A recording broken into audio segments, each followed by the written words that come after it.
Assalamualaikum warahmatullahi wabarakatuh. Alhamdulillah nahmaduhu wa nasta'inuhu wa nastaghfiruh wa na'udzu billahi min shururi anfusina wa min sayyiati a'malina. Man yahdihillahu fala mudilla lahu wa man yudlil fala hadiya lahu. Asyhadu an la ilaha illallah wa asyhadu anna Muhammadan 'abduhu wa rasuluh. Allahumma shalli wa sallim wa barik ala sayyidina Muhammad wa ala alihi wa ashabihi ajma'in.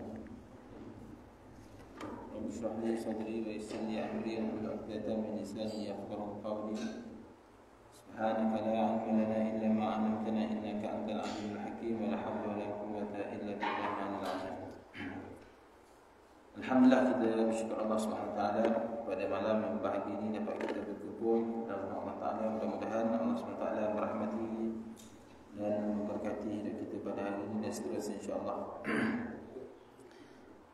InsyaAllah tuan-tuan dan puan-puan sekalian, kita melihat dalam surah Al-Baqarah, menyambung dalam pengajian surah Al-Baqarah ayat yang ke-100,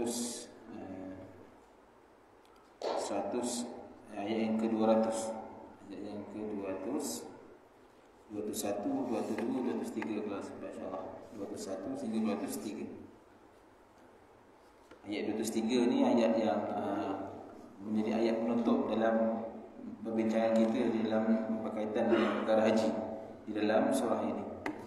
Kemudian pada ayat ke-24 dia dah bincangkan tentang ayat yang lain. Alhamdulillah, kita pada ayat-ayat yang kita bacakan ini, kalau kita lihat sedikit sebelum kita masuk pada ayatnya, kita bermula daripada ayat ke-196. Kita telah mula membicarakan berkaitan dengan rukun haji ini.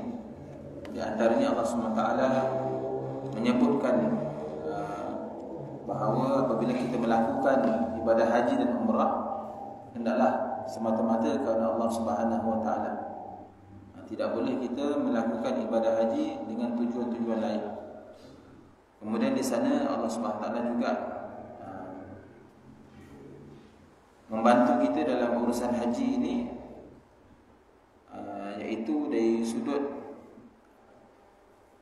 apabila kita terhalang daripada dapat menyempurnakan haji, maka di sana ada beberapa perkara yang perlu kita lakukan, dan antaranya disebut tentang perkara fidyah, ataupun ketika mana kalau kita mengerjakan haji kita dalam keadaan yang sakit dan sebagainya, disebut tentang ayat yang 196. Kemudian seterusnya diuraikan berkaitan dengan ayat yang ke-197 tentang Allah Ta'ala menyebutkan bahawa musim haji ini adalah suatu musim yang telah ditetapkan di dalam Al-Quran sendiri. Kemudian Al-Quran sendiri menyebutkan bahawa haji ini telah termaklum dari sudut kefarduannya ataupun pengamalannya telah dimaklumi oleh semua orang. Tidaklah kita akan mengadakan menjalankan ibadah haji ini pada waktu-waktu selain daripada bulan-bulan haji. Apa bulan haji? Antaranya disebut iaitu bulan Syawal, Zulqa'dah, Zulhijjah. Kemudian dipesankan kepada kita apabila melakukan haji, hendaklah kita menjaga adab-adab ketika mana menyempurnakan haji. Antaranya tidak boleh kita ini melakukan perbuatan rafath, melakukan perbuatan fasik, kita bergaduh ataupun berbantah-bantah, dan menghiaskan diri kita ni dengan bekalan takwa yang sebaik-baiknya. Dan bagi kita tuntutan apabila kita nak mengerjakan haji, maka dalam mempersiapkan bekalan. Ini sebagai salah satu di antara bentuk tawakal kita kepada Allah Taala. Wajib bagi kita apabila kita nak mengerjakan haji, menyiapkan bekalan keperluan zahir kita. Dan Allah Ta'ala menyebutkan bahawa sebaik-baik bekal ialah bertakwa di sisi Allah Subhanahu Wa Ta'ala. Kemudian Allah Ta'ala menyebutkan pada ayat yang ke-198 tentang dibolehkan bagi kita, sesiapa yang mengerjakan haji ini, melakukan muamalah perniagaan. Dibolehkan melakukan urusan jual beli. kita nak berjual, kita nak berjual beli, maka dibenarkan di dalam waktu haji. Dan juga disebut antaranya diperintahkan kepada kita bila mana mengerjakan ibadah haji apabila sampai di Masy'aril Haram. Masy'aril Haram ialah yang kita sebut sebagai Muzdalifah. Maka diperintahkan kepada kita berzikir kepada Allah Subhanahu Wa Taala.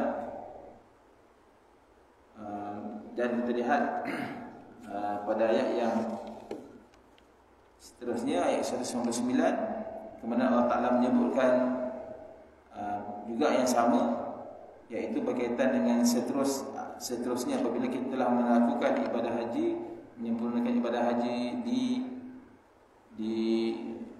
Muzdalifah. Sebelum itu kita mengerjakan haji di wukuf di Arafah, melaksanakan rukun iaitu wukuf di Arafah. Kemudian kita bergerak ke Muzdalifah, kemudian bergerak seterusnya ke tempat yang seterusnya. Dalam keadaan tersebut, maka dianjurkan kepada kita sentiasa berzikir, memohon keampunan kepada Allah Subhanahu Wa Taala. Kemudian dalam ayat inilah Allah Subhanahu Wa Taala menyebutkan kepada kita agar kita kena memperbanyakkan memohon ampun kepada Allah Subhanahu Wa Taala.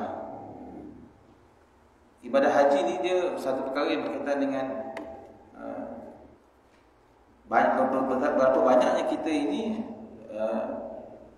bermohon ampun kepada Allah Ta'ala. Ada setengah orang dia tak fokus kepada itu. Tetapi bagi orang yang beriman, perkara yang sangat diperlukan bagi mereka ialah mendapat keampunan Allah SWT. Apa saja amalan yang dia ada pada kehidupannya itu, dia merasakan tidak sempurna dan merasakan banyaknya kesalahan. Dengan sebab itulah Allah SWT mendatangkan rasa ingin memohon ampun, kerap untuk memohon ampun. Dan inilah perjalanan dalam menunaikan ibadah haji. Tujuannya nak mendapatkan keampunan Allah SWT. Siapa yang menunaikan haji kemudian mendapat haji yang mabrur, maka tidaklah ada balasan melainkan syurga baginya. Tidak adalah balasan melainkan syurga Allah SWT. Mereka yang mendapatkan keampunan di sisi Allah SWT. Kemudian kita lihat juga di antaranya disebutkan berkaitan dengan bagaimana disebutkan tentang apabila ataupun berlakunya suasana yang berbeza bila mana seseorang itu bergerak ataupun menjalankan ibadah ni, berlakunya pertembungan di antara perbezaan amalan orang-orang terdahulu, terutamanya orang kafir Quraisy. Mereka menjalankan ibadah. Apabila mereka menjalankan ibadah, antara yang membezakan ibadah kita dengan ibadah mereka ialah mereka menunaikan wukuf itu tidaklah di Arafah, tetapi mereka menunaikan ibadah di Muzdalifah. Wukuf ni di sana, tapi wukuf kita di Arafah. Muzdalifah termasuk lagi di dalam kawasan Tanah Haram. Tetapi wukuf di Arafah itu telah berada di luar Tanah Haram. Kenapa mereka tetap nak wukuf di Muzdalifah? Kerana mereka mengatakan bahawa mereka ni telah mendiami Tanah Haram, maka seharusnya mereka tetap juga berwukuf di Tanah Haram. Itu hujahnya lah. Tetapi Allah Ta'ala memerintahkan kepada kita, umat Islam, kalau nak beribadah, nak berwukuf, maka kita hendaklah berwukuf di Arafah. Selepas itu barulah kita bergerak ke Muzdalifah. Kita mengutip batu di sana.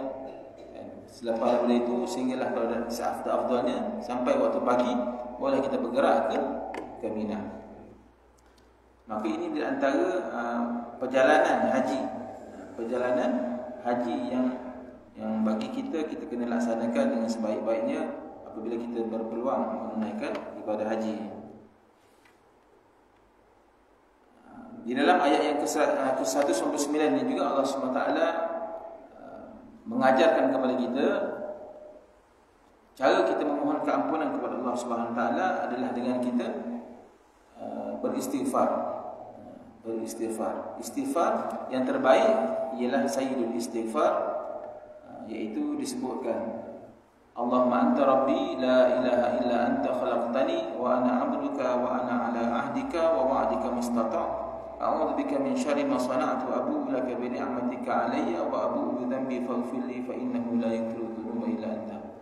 Satu doa memohon ampun, doa beristighfar yang sangat baik. Kerana apa? Kerana Nabi SAW sebut sesiapa yang mengamalkan doa ini, mengamalkan istighfar ini, maka kalau sekiranya dia mati pada waktu malam, tak sempat dia nak sampai waktu siang, maka akan diampunkan. Maka sesungguhnya dia akan masuk ke dalam syurga. Begitu juga kalau sekiranya dia berzikir, dia memohon ampun dengan doa ini, dengan istighfar ini, maka bila tak sempat dia nak masuk ke malam, dia dah meninggal, maka akan dimasukkan dia ke dalam syurga. Maknanya amalan zikir istighfar ini, sayyidul istighfar ini sangat baik untuk kita amalkan pada waktu siang dan waktu malam. Macam malam ni kita doa, kita berzikir dengan zikir istighfar ini. Zikir yang warid daripada Rasulullah SAW. Satu zikir yang tak ada khilaf. Sekarang ni orang duk banyak kan, duk khilaf katanya. Ini zikir Nabi SAW. Maka kita ambillah peluang untuk kita beramal dengannya, insya-Allah. Kemudian kita lihat pada ayat seterusnya, ayat ke-200 sampai 204 sampai ayat 203. InsyaAllah sama-sama kita ambil buka Quran. Kalau kita boleh sama-sama kita baca insyaAllah. Ayat ke-200. A'udzu billahi minasy syaithanir rajim.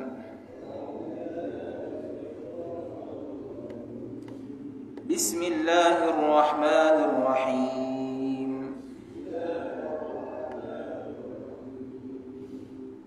فَإِذَا قَضَيْتُم مَّنَاسِكَكُمْ فَاذْكُرُوا اللَّهَ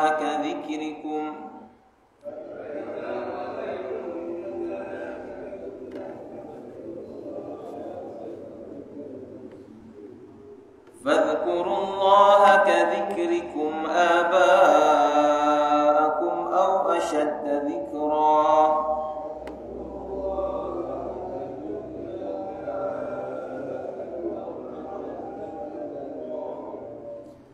فَمِنَ النَّاسِ مَن يَقُولُ رَبَّنَا آتِنَا فِي الدُّنْيَا وَمَا لَهُ فِي الْآخِرَةِ مِنْ خَلَاقٍ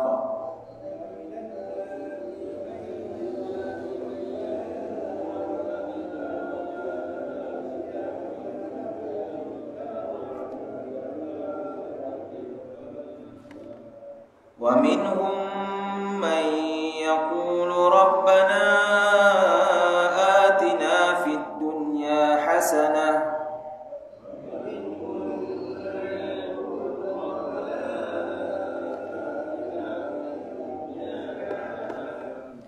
وَفِي الْآخِرَةِ حَسَنَةً وَقِنَا عَذَابَ النَّارِ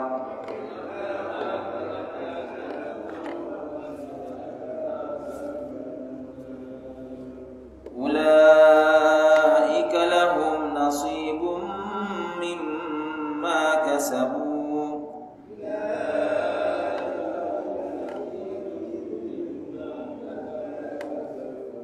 والله سريع الحساب واذكروا الله في أيام معدودات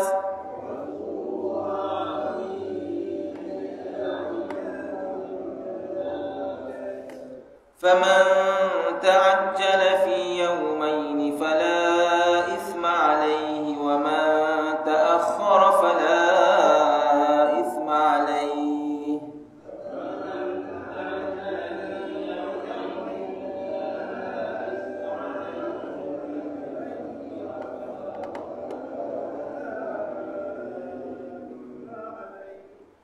لمن اتقى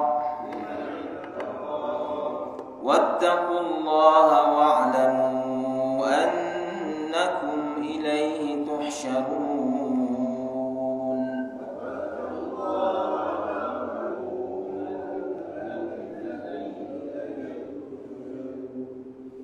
Sadaqallahul azim. Baik, kita lihat pada maknanya.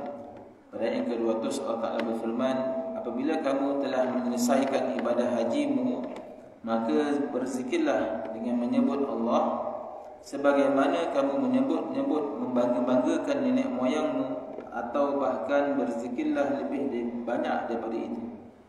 Maka di antara manusia ada orang yang berdoa, ya Rabb, wahai Tuhan kami, berilah kami kebaikan di dunia, dan tiadalah baginya bahagian yang menyenangkan di hari akhirat. Dan di antara mereka ada yang berdoa, ya Rabb, wahai Tuhan kami, berilah kami kebaikan di dunia dan kebaikan di akhirat, dan peliharalah kami daripada siksa api neraka. Mereka itulah orang-orang yang mendapat bahagian daripada apa yang mereka usahakan, dan Allah Ta'ala sangat cepat perhitungannya. Dan berzikirlah dengan menyebut Allah di dalam beberapa hari yang berbilang. Barang siapa yang ingin cepat berangkat daripada Mina sesudah 2 hari, maka tiada dosa baginya. Dan barang siapa yang ingin menangguhkan keberangkatannya daripada 2 hari itu, maka tidak ada dosa pula baginya bagi orang-orang yang bertakwa. Dan bertakwalah kamu kepada Allah, dan ketahuilah bahawa kamu akan dikumpulkan kepadanya. Alhamdulillah, kita melihat dalam ayat ini suatu kupasan ataupun ayat yang sangat cantik untuk kita cuba fahami dan cuba kita amalkan. Dan kita lihat bermula pada ayat ke-200, insya-Allah Allah SWT menyebutkan, dan apabila kamu fa idza qadaitum manasikakum. Kita lihat satu ayat insya-Allah, ayat ke-200. Fa idza qadaitum manasikakum, dan apabila kamu telah selesai untuk mengerjakan ibadah-ibadah manasik kamu, dan apabila kamu telah selesai mengerjakan ibadah haji kamu. Di dalam ayat ini Allah Ta'ala menyebutkan manasikakum. Manasikakum ini merujuk kepada mansakun. Ada juga perkataan tempat ibadah. Ataupun dalam ayat ini dia menggunakan perkataan jamak ataupun menggunakan perkataan yang ramai, plural, yang menunjukkan kepada bukan satu tempat, malah ada banyak tempat. Banyak tempat manasik haji. Dan apabila kamu telah selesai mengerjakan ibadah haji, ataupun di dalam sini dikatakan juga, disebutkan juga wukuf di Arafah. Perkataan manasik ini hanya digunakan pada ibadah haji saja. Kita tak ada dengar untuk urusan-urusan ibadah yang lain menggunakan perkataan manasik, melainkan hanya dalam ibadah haji saja kita akan dengar perkataan manasik ini. Apabila kamu telah selesai mengerjakan ibadah haji, ibadah wukuf di Arafah, fadhkurullah, maka hendaklah kamu memperbanyakkan zikir kepada Allah Subhanahu Wa Taala. Memperbanyakkan zikir kepada Allah Subhanahu Wa Taala. Ayat ini di antara ayat yang nak ajarkan kepada kita, apabila kita telah selesai mengerjakan ibadah haji, ataupun yang kita boleh katakan bahawa haji yang rukun sekali. Perkara yang rukun sekali dalam haji ialah Arafah, kan? Sesiapa yang selesai mengerjakan wukuf di Arafah, maka dia telah mendapat haji. Al-Hajju Arafah.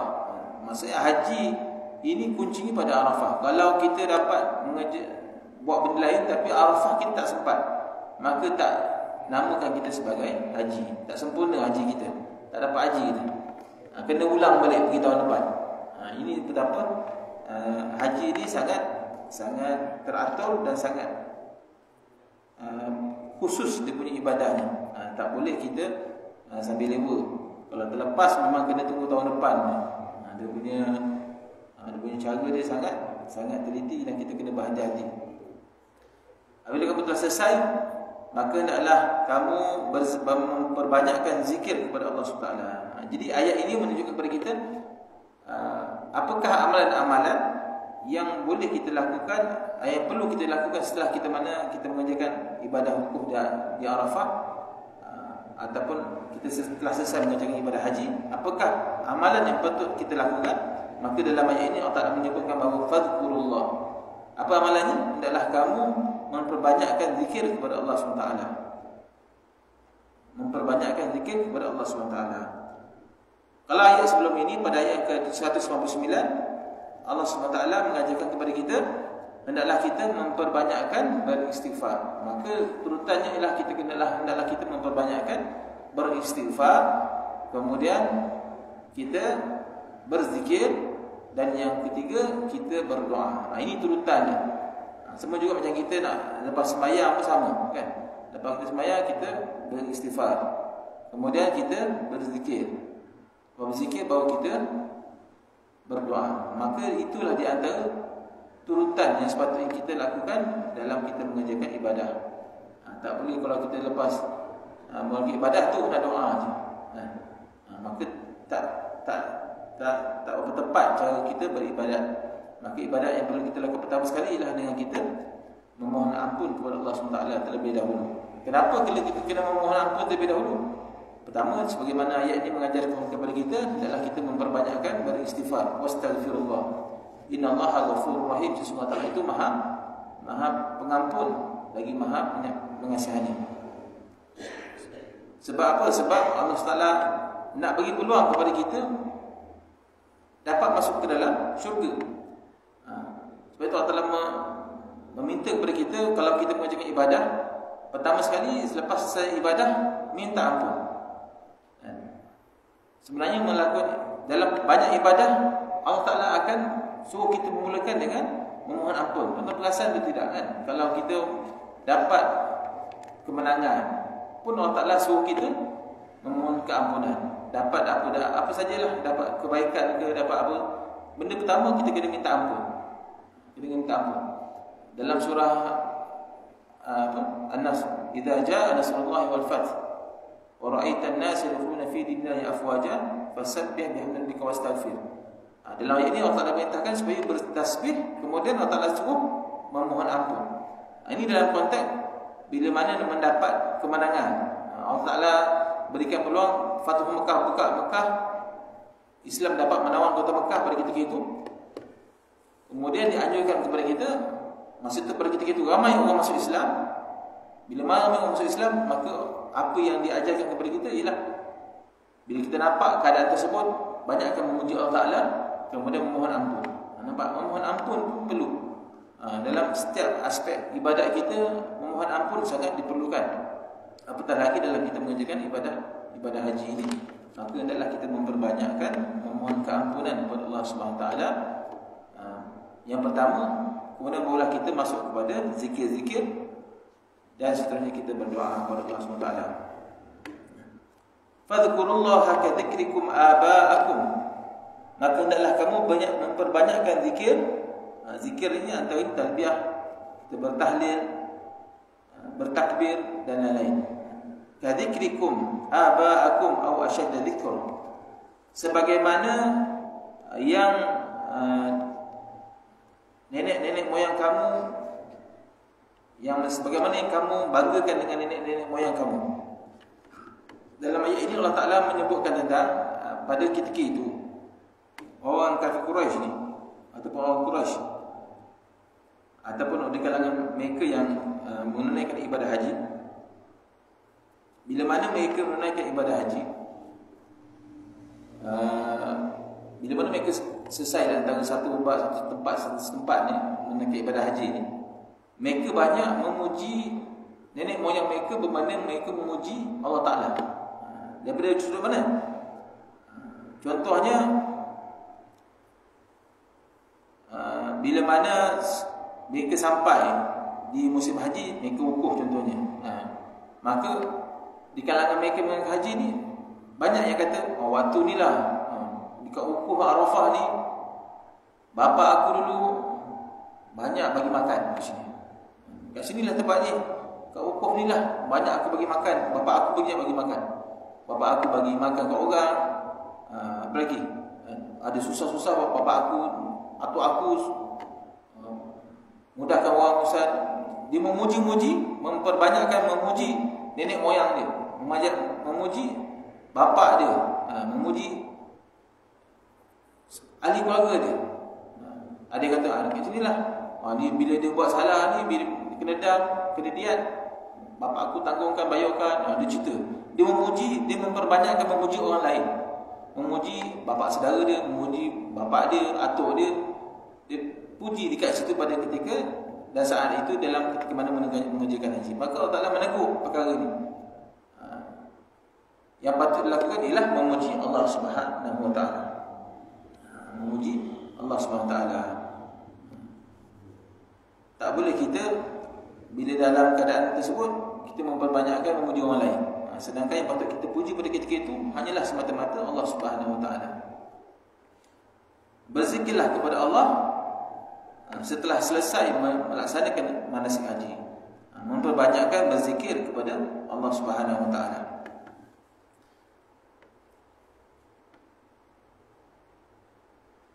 Fadhkurullaha ka dzikrikum aba'akum aw ashadda dzikra.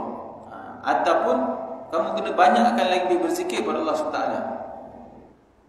Banyakkan lagi berzikir kepada Allah SWT. Faminan nasi man yaqulu rabbana atina fid dunya wa ma lahu fil akhirati min khalaq. Kemudian Allah SWT menyebutkan, maka di antara manusia ada yang berdoa, wahai Tuhan kami, berikanlah kepada kami kebaikan di dunia dan tidak ada baginya bahagian yang menyenangkan dari akhirat. Ini doa orang kafir. Orang kafir macam mana orang kafir berdoa? Mereka hanya minta urusan dunia sahaja. Tak kira urusan tersebut halal atau haram. Apa yang mereka minta ialah urusan dunia. Kita minta, ya Allah, berikanlah apa di antaranya disebut, minta supaya turun hujan, subur. Tahun ni, ya Allah, tahun ni mudah-mudahan doa, mudah-mudahan sawit naik harga, ni dah dapat PM baru, mudah-mudahan sawit naik harga, contoh begitu kan. Ada doa yang urusan dunia ni. Doa apa lagi? Salah ke tak salah, tapi dia doa anak dapat anak-anak yang baik, tahun kelahiran, dapat macam-macam lah doa-doa yang berkaitan dengan urusan dunia semata-mata. Salah ke doa urusan dunia ni? Tak salah. Tetapi itulah cara orang kafir berdoa. Orang kafir berdoa, mereka hanya tumpukan kepada urusan kehidupan di dunia sahaja. Doa supaya mudah-mudahan untung ni besar, tahun ni dapat keuntungan dan sebagainya. Ini doa-doa yang hanya dimohon oleh orang kafir, dan mereka sama sekali tidak memohon untuk kebaikan di akhirat. Maka sebaiknya bagi kita, janganlah kita berdoa sebagaimana doa orang yang kafir. Faminan nasi man yaqulu rabbana atina fid dunya wa ma lahu fil akhirati min khalaq. Maka di antara manusia ada orang yang berdoa, wahai Tuhan kami, berikanlah kami kebaikan di dunia. Berikanlah kami kebaikan di dunia. Silap. Faminan nas man yaqulu rabbana atina fid dunya wa ma lahu fil akhirati min khalaq. Dan tidak ada bahagiannya yang menyenangkan di hari akhirat. Dalam ayat ini juga ada dikisahkan tentang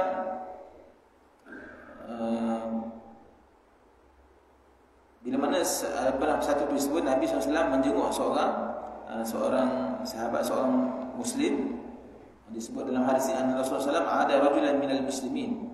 Dia tak sebut tentang sahabat Nabi, kita sebut ada rajulan minal muslimin qad asara mithla farq. Dia kata dalam keadaan itu, pada ketika itu seorang Muslim ni dia sangat lemah. Dia sangat lemah, seakan-akan anak buah, mana tengah sakit lah. Maka bila bertanya kepadanya, apakah yang kau berdoa kepada Allah Ta'ala dan memohon sesuatu kepadanya?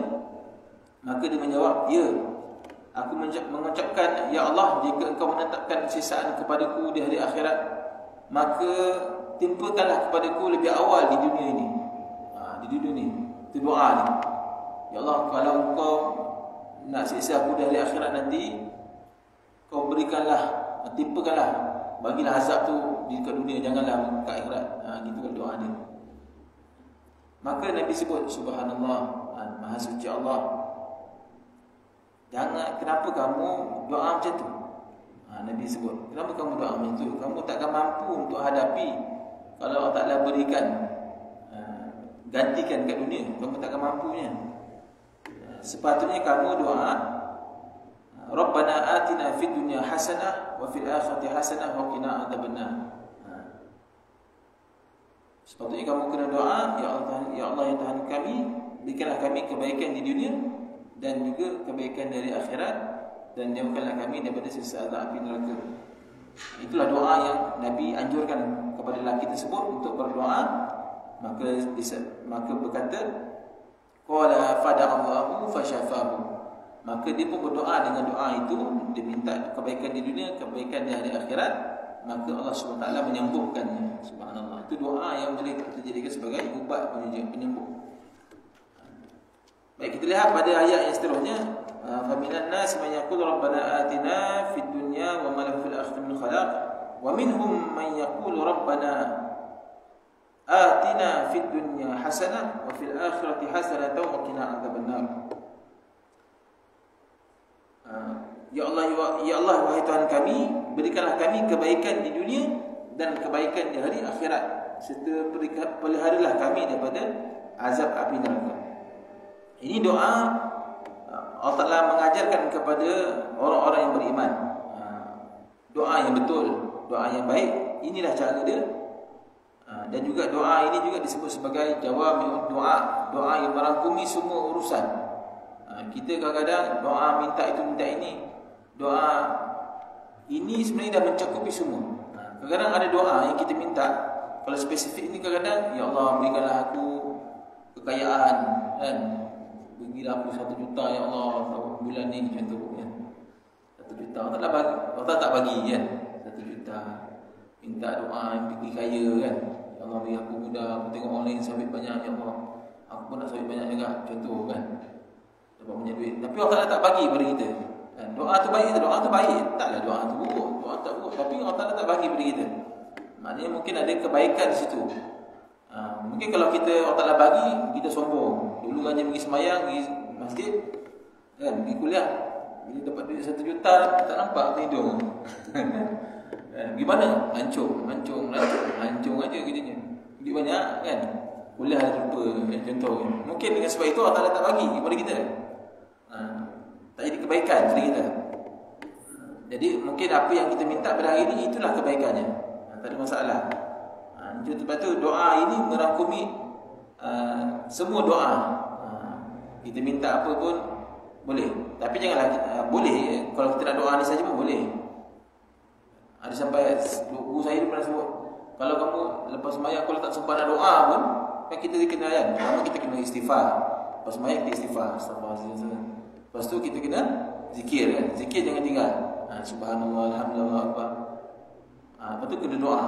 Bila time doa, kalau malam malas sangat pun, alhamdulillah, Rabbana atina tu, Rabbana aja kan. Doa lain dia tak doa, doa aja Rabbana atina. Dia malasnya kan. Rabbana atina ya fid dunya hasanah wa fil akhirati hasanah wa qina adzabannar. Ini dah lengkap dah tu semua. Jadi malasnya nak doa apa juga. Tapi janganlah tuan-tuan, kalau kita nak doa, doa ni je.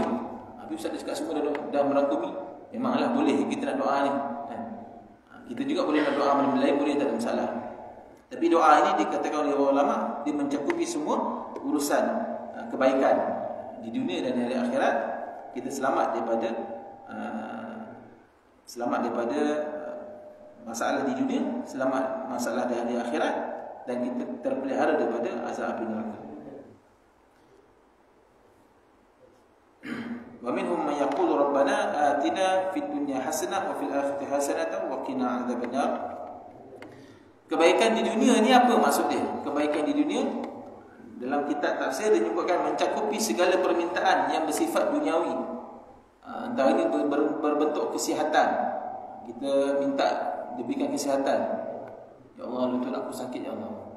Cuma sembuhkan lutut aku sakit, sembahyang ni bergerak macam apa, duduk sekejap nak bangun balik susah. Kan? Itulah kan, sakit lutut kan. Kerana malas nak sendiri kan. Nak bergeraknya Allah. Nak sembahyang sunat pun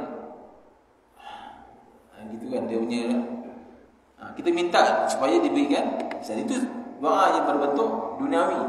Kita minta kesihatan. Doa meminta kepada rumah yang luas.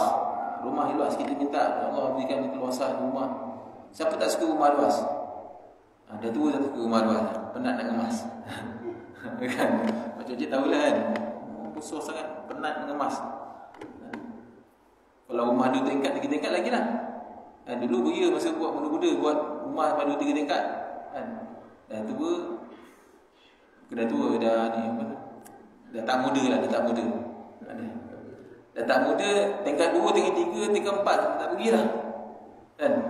Tingkat 1 di bawah je. Kat situ lah biliknya apa semua kan. Betul tak? Kan? Malah nak tingkat 2, tingkat 3 ni. Tak payah kata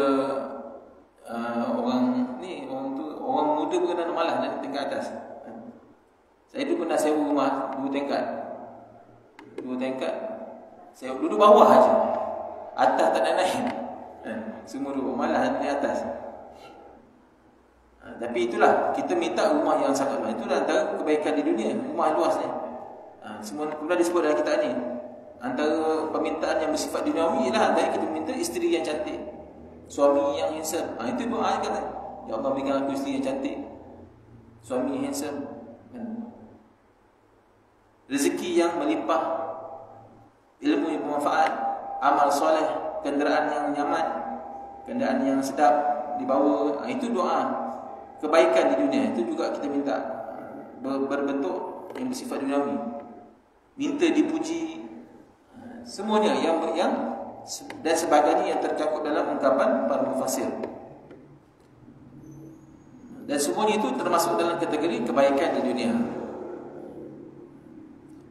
Sedangkan memohon kebaikan di hari akhirat, memohon kebaikan ni apa? Kita minta kebaikan dari akhirat ni apa maksudnya?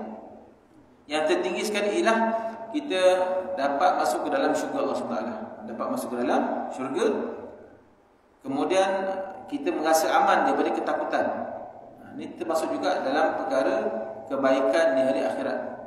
Rasa aman daripada ketakutan yang sangat dahsyat. Bila waktu yang kita ketakutan yang sangat dahsyat ini? Bila mana kita nak menerima apa? Catatan amalan kita kan, kanan ke kiri, nak menyebarkan titian sirat dan sebagainya. Pada waktu itu dalam keadaan yang sangat takut, kita dapat diselamatkan daripada rasa ketakutan itu, maka dia merupakan satu kebaikan yang sangat besar di sini pada hari akhirat. Ini berdoa yang kita minta. Maksudnya bila kita minta kebaikan dari akhirat, kita dah terbayang kita minta dapat masuk syurga, kita terbayang kita dapat selamat, aman hati kita ni, jiwa kita, diri kita pada hari akhirat nanti dapat dengan tangan kanan amalan, catatan amalan, selamat daripada titian sirat dan sebagainya. Dimudahkan hisab termasuk dalam kebaikan di hari akhirat dan berbagai urusan akhirat lainnya. Begitu juga keselamatan daripada api neraka. Keselamatan daripada api neraka berarti kemudahan daripada pelbagai faktor penyebab di dunia, iaitu berupa perlindungan daripada perbuatan larangan dan dosa, terhindar daripada pelbagai perkara-perkara syubhat dan haram. Ini di antara kenapa dalam ayat ni kita sebut Allahumma rabbana atina fid dunya hasanah wa fil akhirati hasanah. Sebenarnya kalau kita fikir dah cukup dah tu. Kebaikan di hari akhirat tu dah termasuklah selamat daripada azab neraka, betul. Tetapi dalam ayat ni Allah Taala sebut perintah kepada kita pun sama. Tambah sekali waqina adzabannar. Waqina adzabannar menunjukkan kepada kesungguhan kita nak menyelamatkan diri daripada azab api neraka. Dalam konteks kita di dunia ni, Allah Ta'ala menjauhkan diri kita daripada perbuatan-perbuatan dosa dari sudut mengerjakan benda-benda yang haram, mengerjakan benda-benda yang syubhat dan sebagainya. Maksudnya kita diselamatkan oleh Allah Ta'ala daripada melakukan perkara tersebut. Di sana ada tanda Al-Qasim Abu Abdurrahman menyebutkan tanda mendapat kebaikan di dunia dan hari akhirat. Kita ada tandanya. Di dunia dah dinampakkan. Di dunia telah dinampakkan. Maksudnya kita ni ada tak termasuk daripada kategori orang yang mendapat kebaikan di dunia dan kebaikan dari akhirat ini? Maka kata Al-Qasim Abu Abdurrahman, pertama dia dianugerahkan hati yang rasa bersyukur. Orang yang sentiasa mempunyai hati yang sentiasa rasa bersyukur. Apa saja yang diterimanya dia rasa bersyukur. maka itu adalah tanda pertama seseorang itu mendapat kebaikan dunia dan di dunia dan kebaikan di hari akhirat. Kena banyakkan bersyukur. Datang musibah ke, datang kebaikan, semua kita datang dengan bersyukur. Yang kedua, lidah yang banyak berzikir kepada Allah Ta'ala. Lidah yang sentiasa berzikir kepada Allah SWT. Orang yang setiap berzikir ni, macam tadi pun disebutkan, antara amalan ialah memperbanyakkan zikir. Fadhkurullah, memperbanyakkan zikir. Orang yang memperbanyakkan zikir ni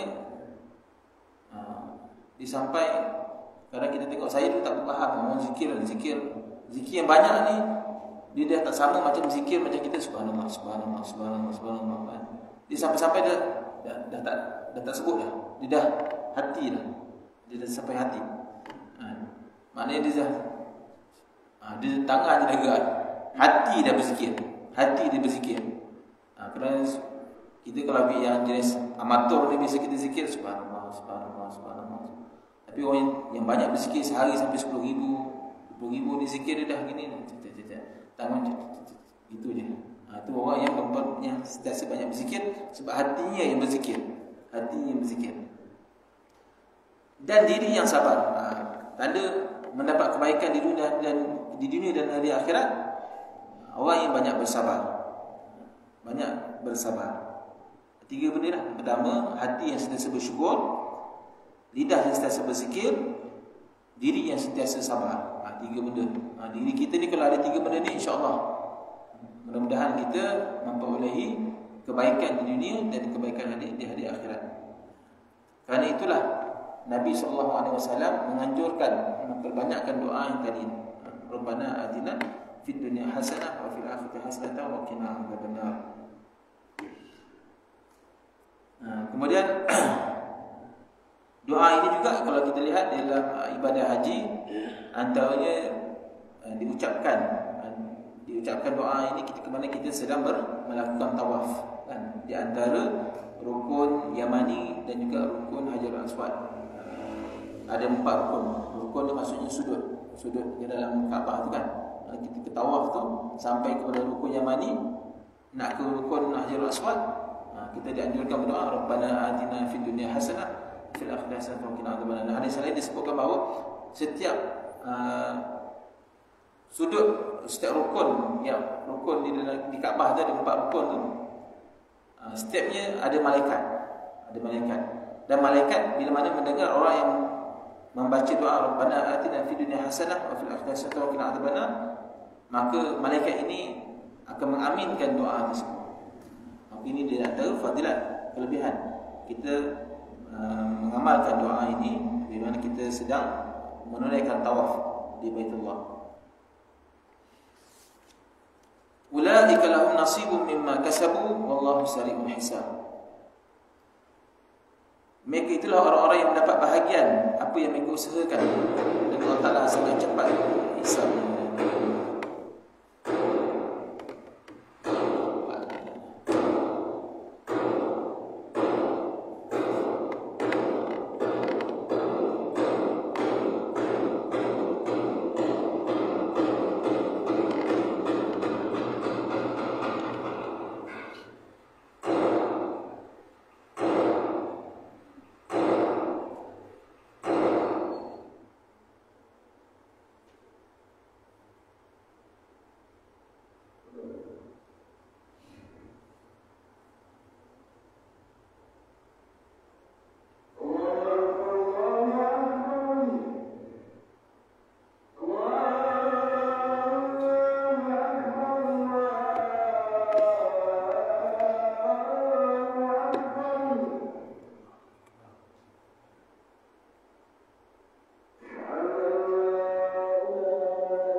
kita cuba habiskan ayat yang ke-202 ni.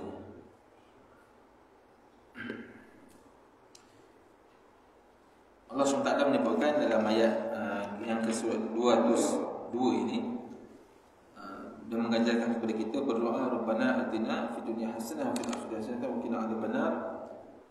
Wahai Tuhan kami, berikanlah kami kebaikan di dunia, kebaikan di akhirat, dan peliharakanlah kami daripada azab api neraka. Ulaika lahum nasibun mimma kasabu wallahu sari'ul hisab. Dan ayat akhir, ujung ayat itu Allah menyebutkan mereka itulah orang-orang yang mendapat bahagian apa yang mereka usahakan, dan Allah Ta'ala sangat cepat akan hisabnya, perhitungannya. Ayat ini juga menyebutkan kepada kita, dalam ayat ini Allah Ta'ala menggunakan perkataan sari', cepat. Sari'ul hisab, sangat cepat perhitungannya. Cepat ini maknanya apa? Kalau seseorang itu pergi berlomba lari, siapa yang paling cepat, kan? Siapa yang paling cepat, dia yang menang. Kalau maknanya apa situ? Maknanya siapa yang cepat ni bermaksud siapa yang paling sedikit dia menggunakan masa dia.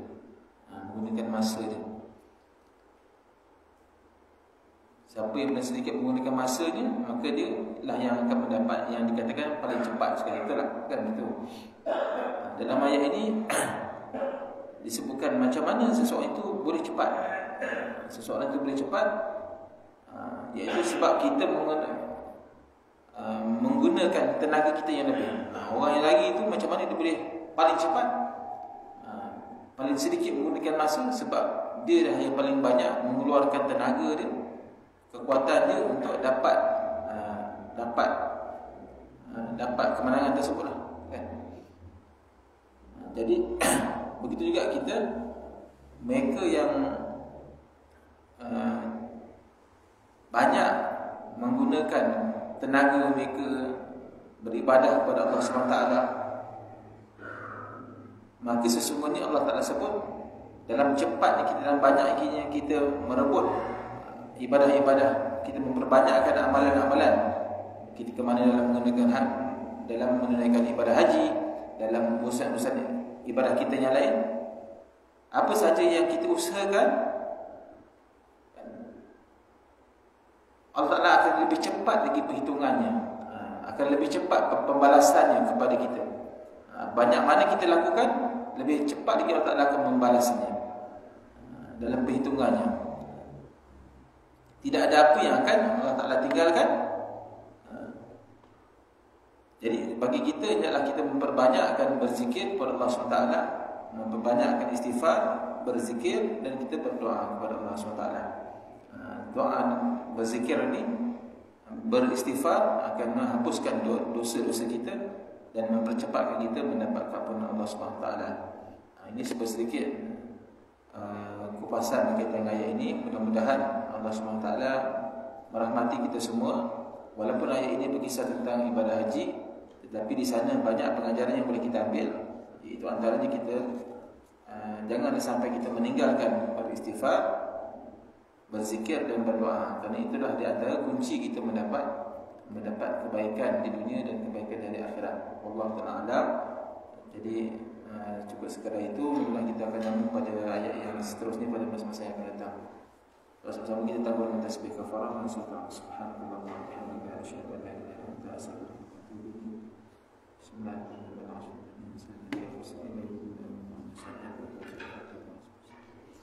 أعوذ بالله من الشيطان الرجيم. بسم الله الرحمن الرحيم. الحمد لله رب العالمين، والصلاة والسلام على أشرف المرسلين وعلى آله وصحبه أجمعين. اللهم اغفر لنا ذنوبنا ولوالدينا وارحمهم كما ربونا صغارا، ولجميع المؤمنين والمؤمنات والمسلمين والمسلمات برحمتك يا أرحم الراحمين. اللهم أحسن عاقبتنا في الأمور كلها وأجرنا من خزي الدنيا وعذاب الآخرة. اللهم اشرح لنا صدورنا ويسر لنا أمورنا واختم لنا صالحات أعمالنا. اللهم ربنا آتنا في الدنيا حسنة وفي الآخرة حسنة وقنا عذاب النار. وصلى الله على سيدنا محمد وعلى آله وصحبه وسلم. والحمد لله